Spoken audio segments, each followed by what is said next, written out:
Ladies and gentlemen, welcome back to the Why Nobody Plays series.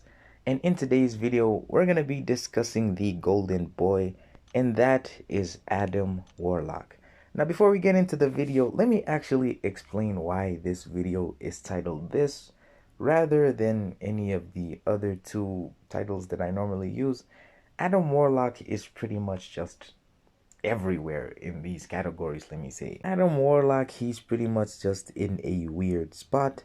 It's not really his fault, it's more so what he requires of you in order to finish fights super fast. Now, I'm not saying he's not played by nobody at all. However, there are a lot of people choosing to not play him because of reasons that we'll go over in this video. Now, Adam Warlock, he was pretty much hyped up since they released his deep dive, and the amount of damage he could do was just crazy, and everyone was pretty much excited for him until he actually released and they found out how difficult it was to actually keep the damage there. But before we get too much into that, like we always do with these kinds of videos, let's actually go over all of his abilities first, and then later on discuss why nobody plays him. Not Adam Warlock. Come on, movie.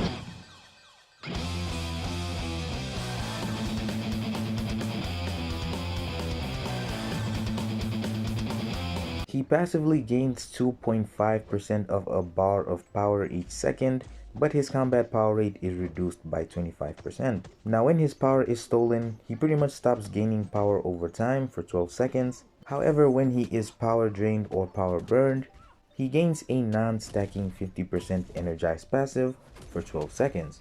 Now, moving on to his sovereignty counter. Landing a second light attack or a special 1 or a special 2 will start the sovereignty counter for 2 seconds, and whenever the opponent receives a hit from any source, the counter is then refreshed and increased by 1. Striking the opponent's block with the first hit of the sovereignty counter can also increase it by 10 instead of 1. As the counter increases, he will gain non-stacking buffs lasting for 2 seconds, and these are actually refreshed when the opponent receives a hit. The first hit will grant him an unblockable buff. After 10 hits, he'll gain a true damage buff, which allows attacks to bypass armor and resistances. After 20 hits, he gains a precision buff, which increases crit rating by a large amount.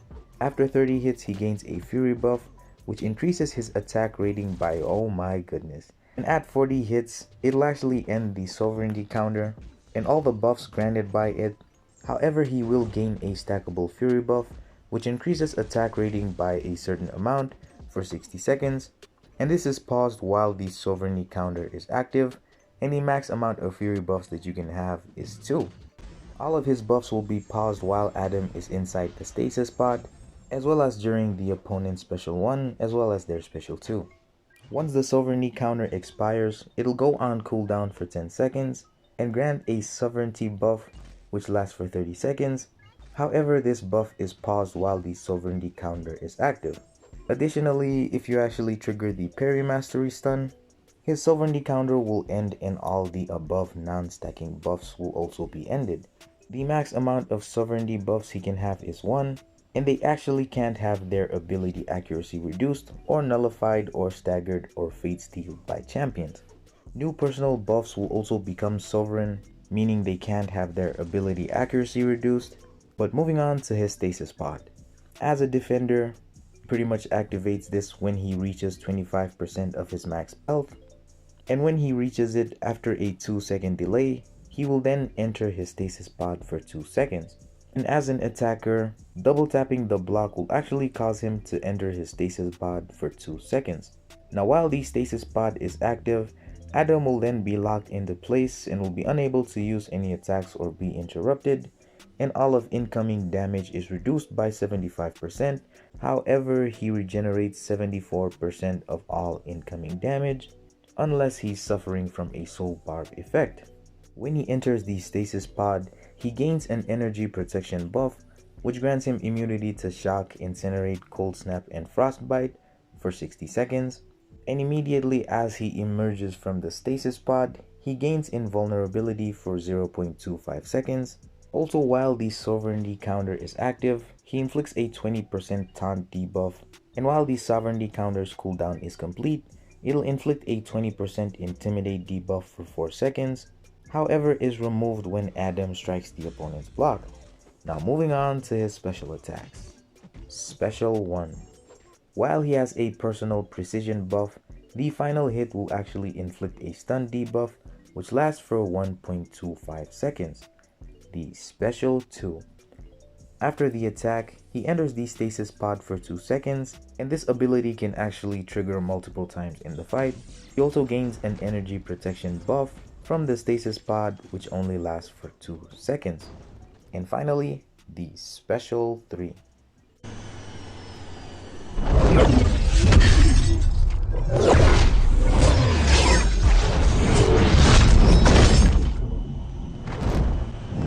He gains a non-stacking Fury buff which increases his attack rating by a certain amount for 60 seconds, and the max of these that you can actually have is 1.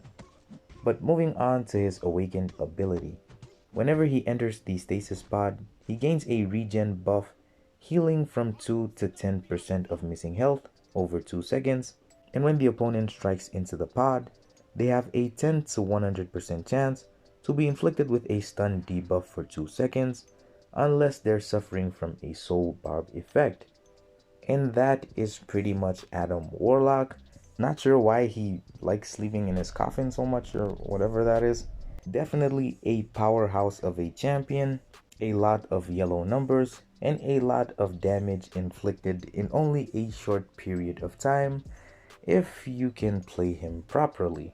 Now moving on to this man's attire, I mean it's alright. It looks pretty clean, however it kind of stands out in a way. Not in a bad way, it's more so just, I don't know, it's just okay. It's pretty much just yellow and red or gold. I do like the design as well as the patterns, but also his profile picture's kind of mid. It doesn't look that great. Nothing as great as Baron Zemo's, so But anyways, on to the topic of why nobody plays him. He was pretty much a character that people were really excited for until they actually got to play him and realized that his playstyle actually has a lot of flaws.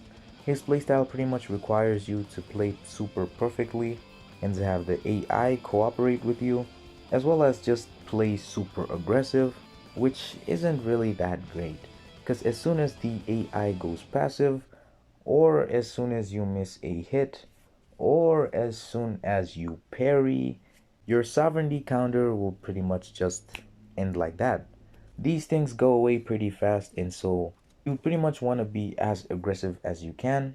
But like I said, there's a lot of things that can go wrong, and so his damage pretty much just depends on too many factors. Now to be fair, even if you do sort of mess up and the counter falls off, it won't be that detrimental. However, it's still not good at all, and you'll be missing out on a ton of damage if you do mess up. He's a pretty high risk, high reward champion, and one that mostly shines in the hands of players who are actually willing to just get comfortable with his playstyle or willing to just go in and finish fights that fast. Other than that issue, he's pretty much just a S tier character, because once you actually do play him correctly, you're gonna be finishing fights super fast and you're gonna be dealing a lot of damage. His shortcomings are the reason that a lot of players choose to not play him. He is decent as a defender, however not good enough to a point where you'd see him running around everywhere in Battlegrounds or even Alliance War. He's pretty much not a comfort character to play, hence why the title of this video being why nobody plays. But anyways, hopefully you guys enjoyed. Let me know down in the comments who next I should make a video on. And yeah, I'll see you guys in the next one. Peace. Estoy loco. Estoy loco. La, la, la, la, la.